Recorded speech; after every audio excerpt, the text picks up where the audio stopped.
Welcome to the Rebecca Saunders Show, Lorraine. Great to have Thank you, my dear. Thank you. I don't think I've ever been on a podcast into it so much color in the background and on your nails and your lips and everything. I'm loving it. Thank you. Thank you. It's very much on brand. And It's very energizing. thank you. Even my puppy's in a pink lead and he's a little boy. So we're kind of confusing No, things. sweetie. But nailed it. Nailed it. Thank you so much for joining me on the show today. You and I have been backwards and forwards on a few things, co-paneled together on a couple of Yes, things. yes. Yeah. And I just wanted to get you on the show today because the vibe that you give out, babe, is just phenomenal. Like it's electrifying. Thank you. Thank you. What a compliment. You just made my Wednesday morning. Thank you. Thank you. Well, ever since I heard you speak, probably, I don't know, a while ago, I can't even put a date to it. I'm not going to time this one, but your energy management plan is still very much front and center of my fridge. And when I put it, and my husband went, "What are you doing?" It will make sense. Just follow the process. Just follow the process. Yeah. Trust the process, husband. It reminds me every day to get that sleep and hydration as the foundation. So I know everything.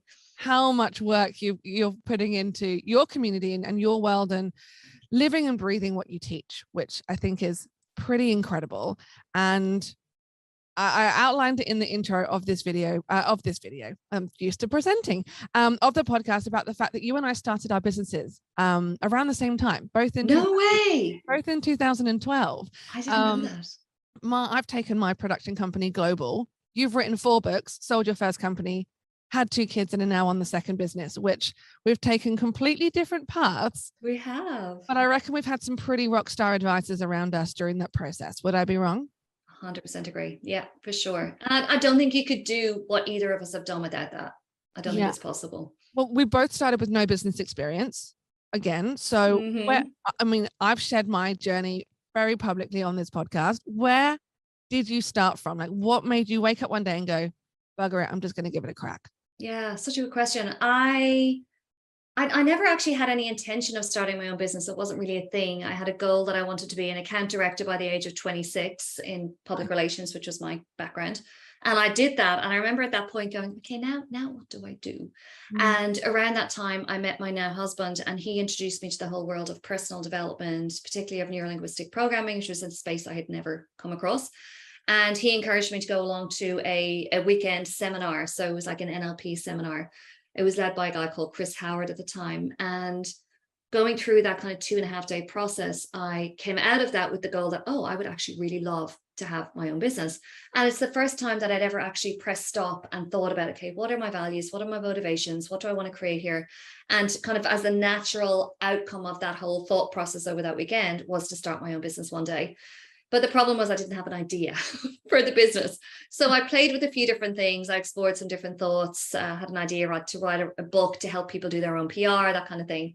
And it was over that following year that I started to become more and more tuned into the fact that bloggers, as we call them then, were really going places. Their audience was increasing very, very quickly. At the same time, the audiences of traditional media were declining and were getting a lot more fragmented, particularly with TV. And I started to connect with some Australian bloggers. I started to go along to some of their events. I hosted a few events for them. And I started to do some kind of very tentative programs with my clients incorporating bloggers for the first time. And I pretty much got on my soapbox about this space around how important bloggers were, the power of it, and really started to realize that these bloggers wanted to make money from their channels. And I had my clients who weren't getting the results that they were getting from traditional media and who were keen to explore different channels. And I realized that if I could create a business that helps them talk to each other and get the outcomes with each other, then that would be a pretty cool business. Wow, so I decided to go for it. Yeah, it was just this beautiful, everyone would win from a business like that. So I decided to start it. So I decided at the end of 2011 that I was going to start the business, started working on the idea and started it in May. So I quit my job handed my notice in March. And then a couple of months later, then I started the business in May 2012. Quit your job before starting the business. Yeah, I did. And it's funny, I never, because the chairman of the business asked me, like, we could sponsor this business because he saw the value of it as well. So when he did that, I was like, oh, maybe I am onto something. This is good. But my thoughts were, because I had clients that I represented in my PR world, I couldn't see how I could go and other clients would want to work with me, other brands, if they knew that. So for example, one of my clients was McLean's toothpaste, and silly example, but would Colgate really want to work with me if they knew that in my kind of other life I worked Gotcha. in this job? Right. So for me, it was a couple of things. I think it was the conflict of interest, just completely removing that from the equation. But the second side of it then was I really wanted to burn my boats. I'm sure you're familiar with the idea of that whole story of the military captain who they sail to this island, and straight away they're going to like invade this island or take back this island or whatever the hell they're doing. And he says to them, the first thing he says when they land on the shores is, okay, now turn around and burn all our boats. And his men are like, why would we burn the boats? Like, then we have no way of getting off this island. And he said, no, you have no choice but to win. Like, we have to win this. So that was, for me, that was my idea, is just burn the boats. And also, like, worst comes to worst, if I had to go back in a year and say, hey, can I have my job back, then I was going to do that. But I was just very conscious. I wanted to give it the very best shot that I could. Yeah, it gives you that catapult, doesn't it? When you really have to do it all, or it just fails and falls apart. Exactly that. There's no plan B. Yeah, but I kind of did have a plan B, but yeah. I told myself there wasn't one. We could all go find a job somewhere. You know, there's always work out there, but whether we want to or not is a different story. Yeah, and, that's true. Know, the entrepreneurial journey, you know, is that shiny bright thing over there that just keeps you going. Yeah. And you've obviously evolved that a lot. And where were you sourcing the people that supported you in that? So one of the things I see as a regular theme is people come up with these ideas, business, they want to put themselves out there, they want to make videos, they want to do a podcast, whatever it is, business wise and marketing wise, and the people around them are not at the same level. They're not the same. They're like, you're crazy, what are you doing, why would you do that? Where were you sourcing the people that were your cheer squad? Yeah, such a good question. And I think, like, looking back, I think it's something that I had done very, very well in my career until that point. So I'd been in PR almost 10 years by this point, by the time I kind of stepped out of kind of stepped sideways in the industry, because it was very closely related to the business I started. So the business I started was a talent agency for bloggers, and now I would say for digital influencers. So we had talent signed exclusively to us, and which we then represented for brands.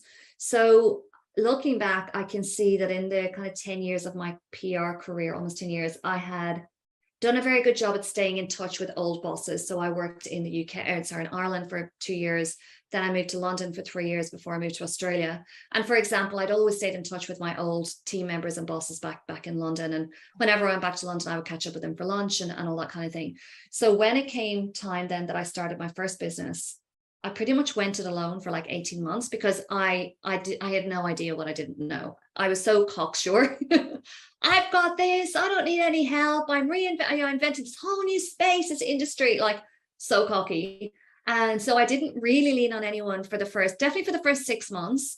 And then 6 months in, I joined the Entourage. So I did the Scalable and Saleable program back in the team.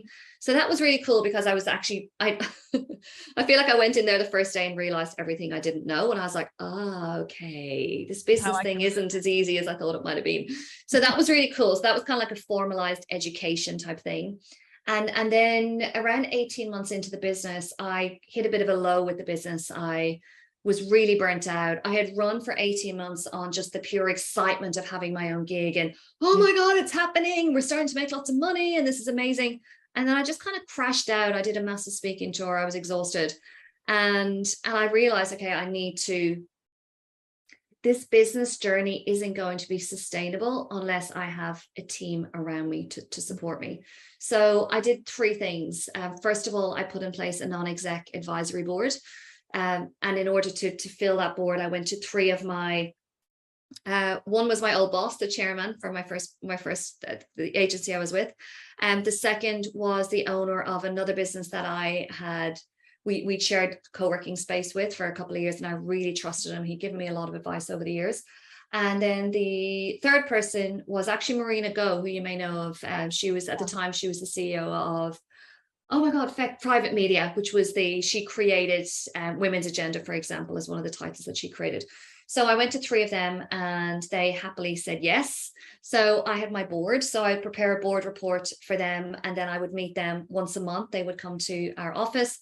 I never had all of them there in the same room. Like, there was generally one of them was traveling because they were very, very important, way more important than me. But just to know that they were there and that I could tap into them when I needed to was just incredible. Like to feel like I had that support infrastructure. So that was the first thing I did. The second thing I did was I started working with a business coach. So I met an old colleague of mine who just seemed so zen, so chill. She had just made this huge transition to a much more senior role with a lot more responsibility, a lot more visibility as well. And I said, what have you done? Like, what have you done? You seem like amazing. And she told me she'd worked with this business coach called Ronan. So I saw Ronan the next morning at 8 o'clock, and I started working with him. So I committed to going very deep with him. It was a huge investment at the time. I was like, oh my God, this is so much money. But he helped me so much. I worked with him for a number of years beyond that. And then the third thing I did was I realized that part of the reason of my kind of bump in the road was that I had tried to hire salespeople into my business. So I just had the third attempted sales hire fail in the business. And I was really, really deflated with that. And what I actually realized when I kind of sat back and did some thinking on it was that I actually really loved selling. What I didn't love was the operations and everything that happens after you've sold a client. Essentially, you've got the client on board. Yeah. So I decided, okay, I'm going to hire an account, like an account director who can come and manage the team, manage the clients. Of course, I'm still there, but it just created a bit of a moat around me so that I could actually focus on selling and growing the business. So I did those three things, and they completely changed my world. And each of those three were, as to use your language, they were rockstar advisors in different ways. But it just felt like for the first time in the business, the infrastructure is there now to support me in what I want to do. And I didn't look back from there. It was incredible. All three steps were incredible. Yeah. I mean, I've done those 3 steps myself personally in stages, right? I've tried the board scenario, but never really went that way. Although I would consider friends and esteemed colleagues as advisory board, and like a sounding boards rather than official boards. Yeah. So, with businesses starting out, like a business coach is a non-negotiable. I'll come to that in a second. But in terms of those advisors, were they in a paid role for you, or were they just friends that you met upon? Right? Like, I think I didn't pay them. It was amazing. They were so good. And I think, when I look back, and I remember talking to Rona, my coach, about it, I go like, why are they giving me their time? Like all 3 of them were super senior. I added a 4th board member in later on. Like 4 of them were like very important people. And what Ronan said to me is like, they're probably getting a lot from working with you as well, because whatever they said to do that I would do, but when it made sense to me and it made sense to the business, I mean, it would be done within a day. I think they probably got a lot of fulfillment from that as well. And also it's like, my crappy Mazda 121, my dad's a diesel engine fitter. So he's very handy with cars and all the things. Yeah. And like, he would just love tinkering away with my little crappy cars because they're so easy, they're not computerized. So I think for them, they probably looked at my little business and went, oh, it's agile. We can move things, moves quickly. Yeah, and it's fun. It's fun. And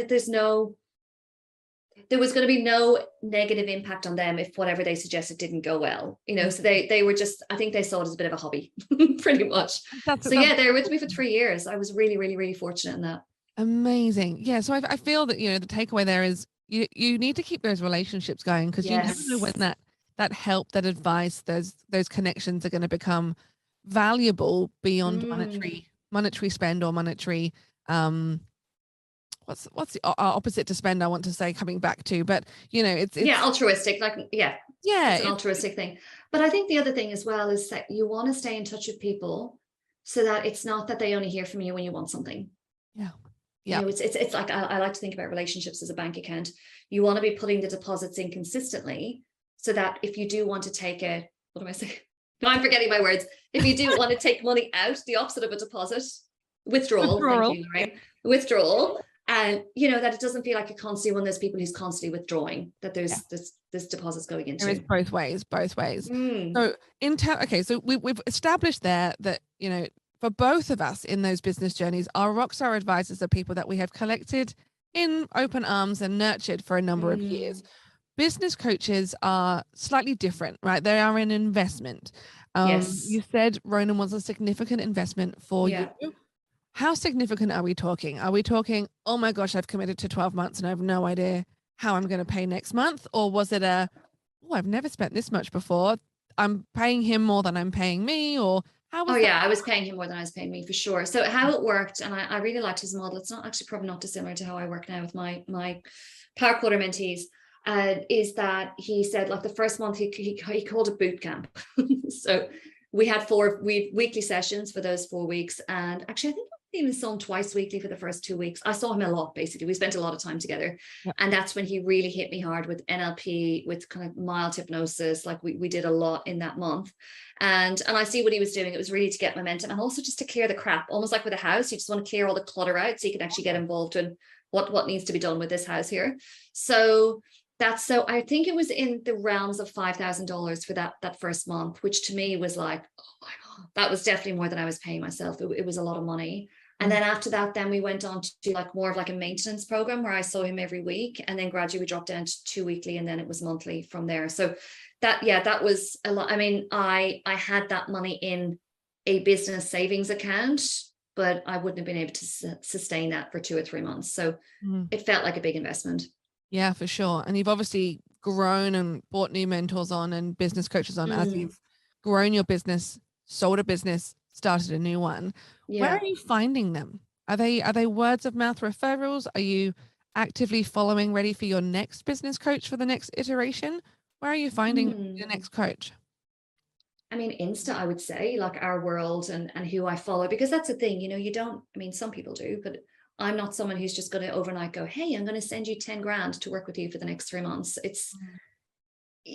For me, I want to build trust with someone and just really, are you my person? Are you the person to help me with something? And I'm actually working with a mentor at the moment on a 3 month, as in she's mentoring me for these 3 months. And it's kind of business coaching, but it's actually more energy coaching around the reason I worked with her and what I said to her success looks like from this block. We're exactly halfway through right now, her and I together. I just had my call with her actually this morning. And it's success for me looks like feeling that my business is coming from a place of total flow, and that my business and my home, like you mentioned, we've got 2 kids, we've got a 5-year-old girl and a 1-year-old boy, and like life is full and it's busy and we don't have family support and all of the things.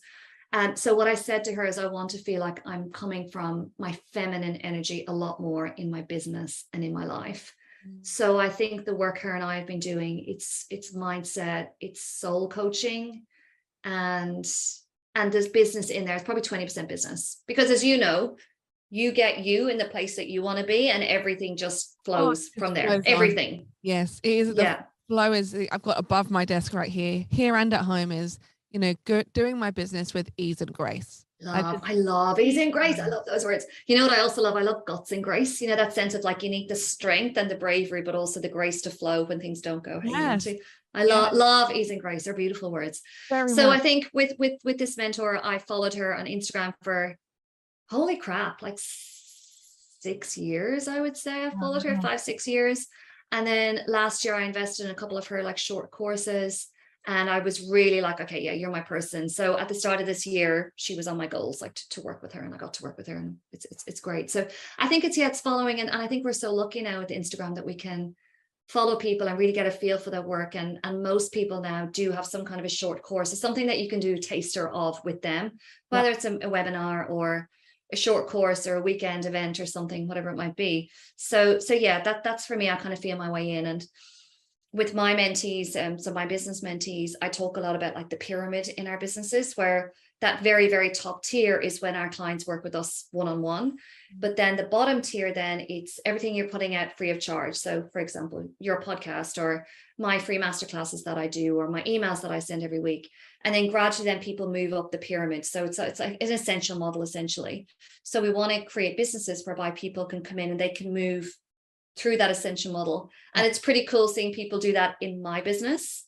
But then it's even more cool when I feel myself doing it in other people's businesses. Like my mentor, like I followed her on Instagram, like the free of charge for a while. Then I started to do the paid. I think I did $100 course, and then I did a $400 course. And then I was like, okay, I'm ready to invest, 5 figures in working with you. So yeah, I think that ascension model, I think is pretty powerful.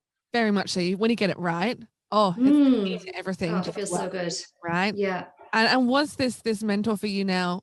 Was she a financial stretch again? Like, did you go, oh, I'm ready now to push it? I was like, it was an ooh. It was an ooh, for sure. But I think I had, I just really sure that she was the person that, because, when you're following someone on Instagram as well, because it can be quite intimate, seeing their lives and how they're operating and so on. I think when you see someone living the life that you want to live or building the business that you want to build, I mean, for me, that's a no-brainer. Like if they're aligned values wise and it feels like a good fit and you think that they're good people or with high integrity and all the things, like for me, that's a no-brainer, because that's what mentoring is. It's okay, you're doing something that I want to do. Tell me how to do it. What are you doing? Yeah, what are you doing? Can get where you're getting. The handbook. Let me know the lessons so that I don't have to make the mistakes. Yeah. All of those things you're investing in. That's for sure. And I think what's interesting, it's funny that we're talking about the Rockstar Advisors right now, because I had quite a long mentoring session with one of my mentees yesterday, and she's about to launch her first online program, and it's called Corporate to Consultant. And she did this switch 10 years ago, and she's designed this awesome program about helping other people do the same. Yeah. And I was saying to her, like, we spent, bless her, you know, when you're doing your first online program and you're so nervous, like she just wants it to be perfect. Yeah. So we spent ages on the sales page together yesterday. And I was just saying to her, I just had this moment where I just leaned back. We're like sitting in the hotel lobby in Sydney. And I just said to her, like, what you are offering is a 10-year head start. Like, you have done this for 10 years. What you are offering people with this program is the chance to learn everything that you wish you had known from the start, which is a 10-year head start.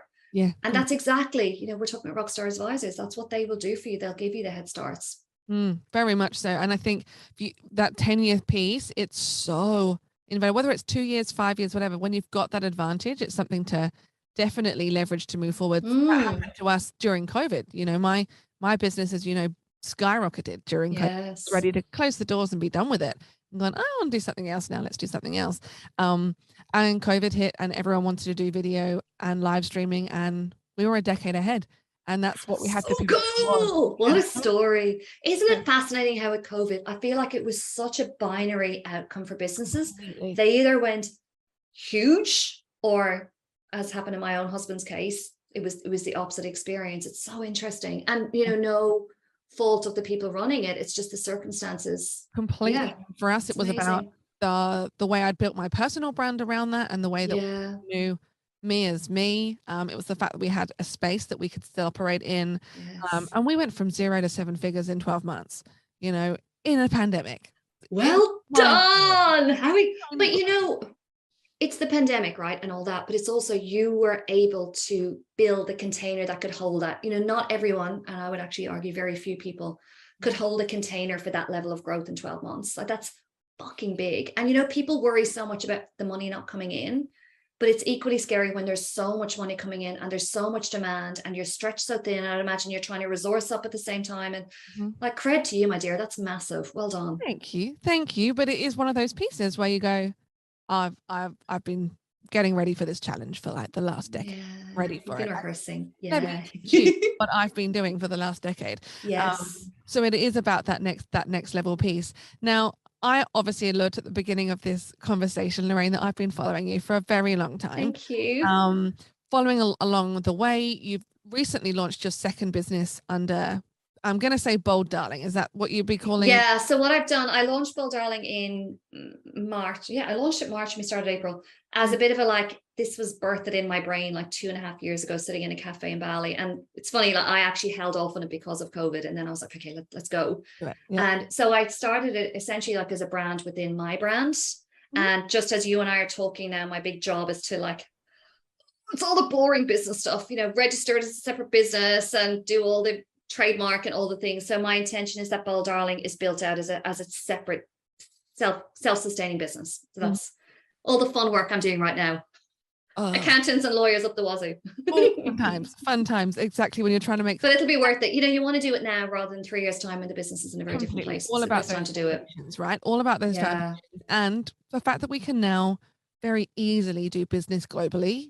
So easy. So easy to run the business globally, but equally it's the logistical and the legal headaches of setting it up correctly to operate in all those countries as well, right? That's exactly it. It's exciting though. So what is Bold Darling? Like, I know what it is. What is it, and why have you put it together for business owners? Because I think it encompasses everything we've just talked about. Yeah, it does. You're so right. The reason for Bold Darling was, I mean, of course, I've walked this path. It's funny, we keep talking about that 10-year point. I just celebrated 10 years as self-employed woman in May this year. 2 more months. It's funny. There's so many people hitting the 10-year milestone at the moment. It's cool. I think it's a biggie. So For me, what I have realized, probably, I mean, there's so much I've learned, but the biggest thing is that when I am good, everything else is good. And so many of the mentees that I work with, they are, you know, they're brushing with burnout, they're stressed out. Like, they're, how I word it is, they're sacrificing themselves at the altar of their businesses, at the expense of all the other things: relationships, health, well-being, spirituality, everything else.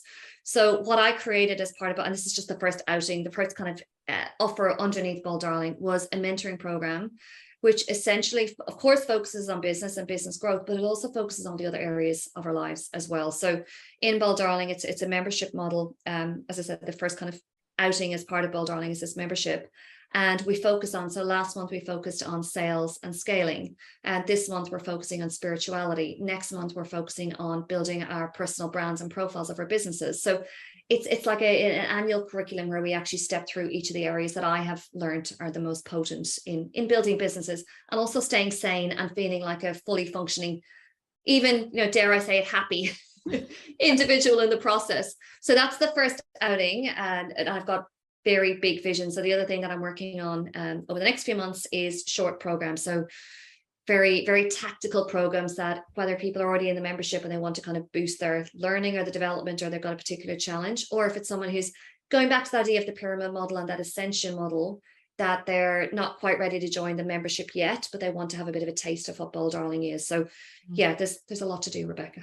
There's a lot there. A lot to do, and it's a big vision. It's a big vision, but you know, it's why we get up in the morning. Yeah, right? I mean, I'm really excited by it. Like, as much as I'm like, oh, boring accounts and all the things, and getting it all set up, like the product is so exciting, and I'm it's excited. needed. Yeah, like, it's very needed. much so. It is needed, because I feel that sometimes, almost as you were saying that, I'm going, oh yeah, I could review that stuff. I need to review that, because it's never set and forget. Yeah, that's it. It's constantly evolving, and we're constantly evolving, you know, as individuals, as the founders. So, and I've really loved one of Jack Delos's quotes from the Entourage, and he said that a business will never outgrow its founder, and it's so true. As soon as we get stagnant or stuck, the business does the very, very same. So it's so important that we're constantly growing and evolving, because if we don't, we're going to, probably unintentionally, but we're going to restrict the growth of our businesses as well. Very much so. And neither of us want to do that, or see our clients do that, right? That's no, what we do. So soul destroying seeing someone in that position. Yeah. Yeah, very much so. So if you don't want to be in that position, where can people go and find Bold Darling? Where are we sending them? Very, very easy. They're going to bolddarling.com. And as I mentioned, yeah, just keep your eyes peeled for some first courses coming soon. And then also I'm opening doors for the membership again in October. So I think about 6 weeks after this episode goes out. Amazing. Well, we'll point people in that direction. And of course, Insta, which I know you're very active on. We'll put that in the show notes. Lorraine, thank you so much for coming on the show and having a chat. Like, I feel we could have gone down so many different avenues. Me too. I just want to hear more about your business. I'm like, I have to get her on my show next. We'll do a switch. We'll organize that after. Yeah. Thank you so much for your time, gorgeous. It's been an absolute blast, and some solid golden nuggets in there for sure.